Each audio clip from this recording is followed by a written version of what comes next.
Cette session va nous permettre de préciser un certain nombre de choses. D'abord, d'adopter un programme municipal. Nous allons adopter un contrat pour une gestion municipale sociale, moderne et dynamique que nous proposons aux citoyens, n'est-ce pas, pour la gestion des communes françaises. Et d'autre part, nous précisons notre tactique, c'est-à-dire nos propositions concrètes d'union aux autres partis et organisations démocratiques. Vous déclarez vouloir mettre tout en œuvre pour parvenir à cette union, mais vous ajoutez, bien que cela ne dépende pas que de nous. Je crois que cette petite phrase appelle un commentaire. Cela ne dépend pas que de nous, en ce sens que nous faisons des propositions que nous estimons fondées, bonnes, et qui devraient pouvoir être acceptées par nos partenaires. Mais pour faire l'union, il faut être deux. Par conséquent, cela dépend aussi de la réponse qui nous sera faite par le Parti socialiste et les autres formations démocratiques. Dans votre rapport, vous déclarez « Nous n'entendons pas dominer la gauche ». Pouvez-vous préciser votre pensée? C'est une question importante parce que nous avons noté plusieurs déclarations d'hommes de gauche, politiques d'hommes de gauche, qui disent oui, mais faire l'unité avec le Parti communiste, qui est fort, qui est puissant, cela le conduira à être dominé par ce parti.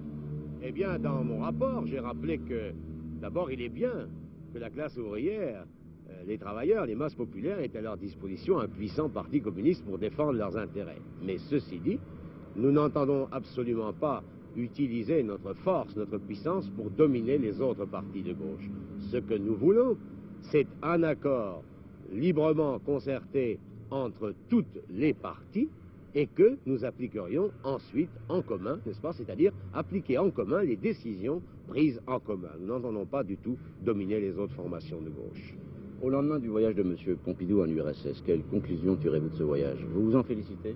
Nous nous en félicitons, et précisément, à mon rapport, j'ai ajouté, n'est-ce pas, un commentaire, puisque nous avons eu hier les documents qui ont été adoptés à Moscou.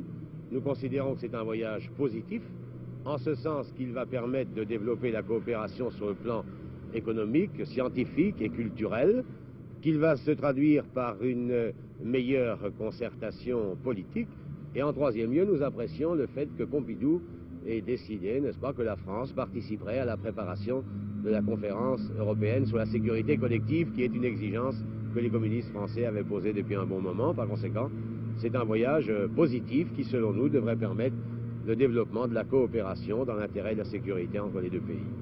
Une dernière question, pouvez-vous nous donner des nouvelles de la santé du secrétaire général du Parti communiste? Comme vous le savez, le comité central a publié un communiqué sur l'état de santé de notre camarade.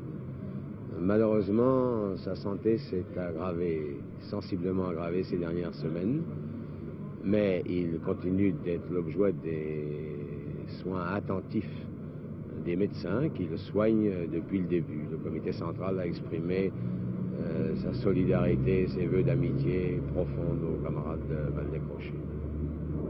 C'est tout ce que je puis dire.